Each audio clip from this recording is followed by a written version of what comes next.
2010 సంవత్సరంలో కూడా ఢిల్లీలో కూర్చున్న మంత్రి ఈ రాష్ట్రంలో రైల్వేలు ఎట్లా నడుస్తాయో చూడడం అని చెప్పన్నది. ఇది పూర్తిగా వలస కాలం నాటి ఆలోచన, ఆ కాలం నాటి రీతి. ఈవేళ పోర్టులు మీకు గుర్తుండే ఉంటుంది, ఇటీవల కాలం దాకా జాతీయ స్థాయిలో వాళ్ళ కరుణా కటాక్షాల కోసం మనం వేచి చూడాల్సి వచ్చేది. ఎప్పుడైతే పోర్టులు రాష్ట్రాల్లోనే ప్రైవేట్ భాగస్వామ్యంతో కానీ రాష్ట్ర ప్రభుత్వాలు పెట్టుబడితో కానీ చేసిన అవకాశం వచ్చిందో విపరీతంగా మనకి పోర్టుల సామర్థ్యం పెరిగింది. మన రాష్ట్రంలోనే పోర్టులు అదే పనిగా వస్తున్నాయి. సో ఇప్పుడు కూడా ప్రైవేట్ భాగస్వామ్యం కల్పిస్తారు. ప్రైవేట్ భాగస్వామ్యం రాష్ట్రాలకు అధికారం ఇచ్చేయండి. అసలు ఎందుకు ఇప్పుడు మీరు కొత్త లైన్లు వేసుకోవాలంటే 50 సంవత్సరాల కాలంలో 10,000 కిలోమీటర్లు కూడా వేయలేదు. తెల్లవాడు 1850లో 1860లో మొదలెట్టి 55,000 కిలోమీటర్ల లైన్లు వేయగలిగితే 63 ఏళ్ల స్వతంత్ర భారతంలో మనం ఇప్పటికి కూడా 10,000 కిలోమీటర్ల కొత్త లైన్లు వేసుకోలేదు. సిగ్గుచేటు. అంటే వాడిచ్చిన దాన్ని మనం నడిపిస్తున్నాం అంతే. ఆధునిక ఆర్థిక వ్యవస్థ ఏమవుతుంది దీనివల్ల? మనం 1950తో పోల్చినట్టయితే ఇవాళ బహుశా రవాణా ఒక 20 నుంచి 30 రెట్లు పెరిగి ఉంటుంది. కానీ లైన్లు పెరగల. దానివల్ల ఏమైంది? మొత్తం రోడ్డు రవాణాకి వెళ్ళిపోయింది. 80% ఫ్రీట్ అంతా కూడా రోడ్డు రవాణాకి వెళ్ళింది. 80% పూర్వం రైల్వేల్లో ఉండేది. ప్రపంచంలో ఎక్కడైనా సరే రైల్వేలు ఆర్థిక ప్రగతికి పట్టుకొమ్మలు కావాలి. 88,000 కోట్లు మొత్తం బడ్జెట్ అంతా కలిపి చూపెడుతుంది. ప్రభుత్వానికి ఇచ్చేటువంటి మరి డివిడెండ్ కానీ లేకపోతే ఉద్యోగుల పెన్షన్లు కానీ జీతాలు అన్ని కలిపి 88,000 కోట్లు. చైనాలో ఒక్క బీజింగ్ నుంచి షాంఘైకి వేస్తున్న ఒక్క రైల్వే లైన్ ఎంతకంటే ఎక్కువ ఖర్చు అవుతుంది, ఒక సింగిల్ లైన్. సో రైల్వే లైన్లు, స్టేషన్లు అన్ని ప్రైవేటైజ్ చేస్తే ఎంత కొంత ప్రైవేట్ భాగస్వామ్యం రాష్ట్రాలకు ఇచ్చేయండి, ప్రైవేటైజేషన్ ఎక్కడ ఉంటే అక్కడ చేసేయండి, పెట్టుబడులను ఆహ్వానించండి, ఈ ప్రభుత్వం గుత్తాధిపత్యాన్ని తీసిపారేయండి. కానీ ఉన్నంతలో గుడ్డిలో మళ్ళీ ఈ సంవత్సరం ఎందుకంటే సేఫ్టీ లోపం కనిపిస్తుందేమో ప్రైవేటైజేషన్ వల్ల, లేకపోతే ప్రైవేట్ భాగస్వామ్యం వల్ల కొంత నష్టం జరుగుతుంది. మీరు చూడండి, ట్రాక్ మెయింటెనెన్స్ కానీ లేకపోతే కంట్రోలర్ అని చెప్పంటారు. ఎట్లాగైతే ఎయిర్పోర్ట్ అథారిటీ ఉంటుందో కంట్రోల్ చేయడానికి, అలా ఎయిర్పోర్ట్ అథారిటీ అయితే రైల్వే అథారిటీ పెట్టండి. వారు పూర్తిగా సేఫ్టీ కానీ మిగతా కానీ వారికి నియంత్రణతో ఉంటుంది. కానీ రైలు ఇష్టం వచ్చినట్టుగా రోడ్డు మీద కానిటువంటి నడపడం ఉండదు. దానికి కొన్ని పద్ధతులు ఉంటాయి. ఆ ఏర్పాటు చేయండి. ప్రపంచంలో చాలా చోట్ల జరుగుతుంది. ఎందుకంటే పెట్టుబడులు కావాలి. ఇప్పుడు మమతా బెనర్జీ గారు చెప్తున్నారు, పాపం ఎంత చేస్తే వాడు చివరికి సంవత్సరం మిగిలింది ఎంతండి? 5,539 కోట్ల రూపాయలు ప్రభుత్వానికి ఇస్తే 931 కోట్ల రూపాయలు, 3,173 కోట్ల రూపాయలు మిగులుతుంది ఆవిడ. 3,100 కోట్లతో ఏం చేస్తున్నామే? ఏం చేయాలని చెప్పన్నా కూడా దేశ అవసరాలు ఏమిటి?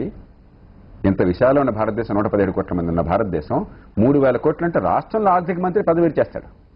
3,000 కోట్లు ఏం చేస్తానని చెప్పని. ఇంత పెద్ద దేశంలో మౌలిక సదుపాయాల కోసం ఏం చేయగలుగుతారు? ఆమె చేతిలో ఏం లేదు. 88,000 కోట్ల బడ్జెట్ అంటే ఏ మూలకి వస్తుంది అది? కానీ కనీసం ఉన్నంతలో మంచిది ఈసారి జరిగింది ఏంటంటే కొత్త ట్రాక్లు వేయడం అవసరం అని చెప్పన్న విషయాన్ని గట్టిగా గుర్తించి మరి 1000 కిలోమీటర్లు ఖచ్చితంగా పూర్తి చేస్తామని నమ్మబలుకుతున్నారు. మళ్ళీ 1000 కిలోమీటర్లేమో ఎలక్ట్రిఫికేషన్ అని చెప్పంటున్నారు. మరొక 1,500 కిలోమీటర్లేమో డబ్లింగ్ కానీ లేకపోతే గేజ్ కన్వర్షన్ కానీ చెప్పంటున్నారు. ఆ మేరకు మంచిది. రాష్ట్రం విషయంలో చూస్తే, రాష్ట్రం విషయంలో చాలా మంది చూస్తున్నారు 14 లైన్లు, 14 ట్రైన్స్, ఒక 7 కొత్త సర్వేలు, ఇట్లా పర్లేదు గతంలో పోల్చుకుంటే కొత్తగా కనీసం కానీ వినటానికన్నా వినసొంపుగానే ఉంది. చాలా మంది ఆనందపడుతున్నారు. ఖచ్చితంగా ఆహ్వానించాలి. ఎందుకంటే ఇప్పటిదాకా చాలా నిర్లక్ష్యం జరిగింది.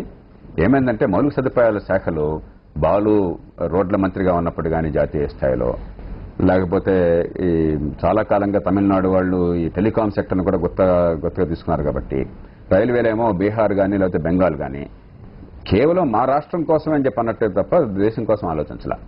ఆంధ్రప్రదేశ్ ఎక్కడ నష్టపోయిందంటే స్వతంత్రం వచ్చే ముందు అయితే ఉత్తరాదిన 1857లో సిపాయిల తిరుగుబాటు వల్ల ఎక్కడెక్కడైతే తిరుగుబాటు చేసే అవకాశం ఉందో సైన్యాన్ని పంపించడం కోసం పెద్ద ఎత్తున రైల్వే నెట్వర్క్ కావాలని చెప్పి బ్రిటిష్ వాళ్ళు ఏర్పాటు చేశారు.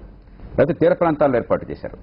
ఇక్కడ ఆనాటి నిజాం రాష్ట్రంలో బ్రిటిష్ పాలనలో భాగం కాదు కాబట్టి ఇక్కడ రైల్వే పెద్దగా ఏర్పాటు కాలేదు, తీర ప్రాంతమో కాదు.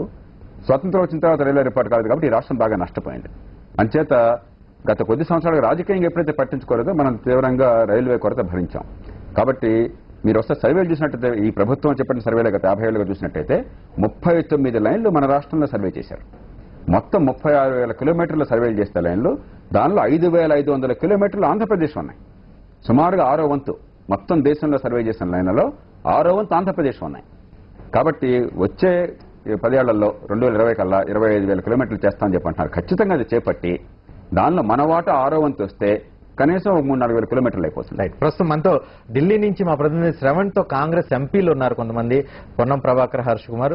వాళ్ళు ఈ బడ్జెట్ మీద ఏమంటున్నారు, ఆంధ్రకు వచ్చిన కేటాయింపులకు సంబంధించి, ఆంధ్రకు వచ్చిన కొత్త రైళ్లు, కొత్త సర్వే లైన్లు, అదేవిధంగా కొత్త లైన్లకు సంబంధించి ఏమంటున్నారు శ్రవణ్ తెలుసుకుంటారు. శ్రవణ్. రజనీ, ఈ రోజు మాత్రం చాలా సంతోషంతో ఉన్నారు.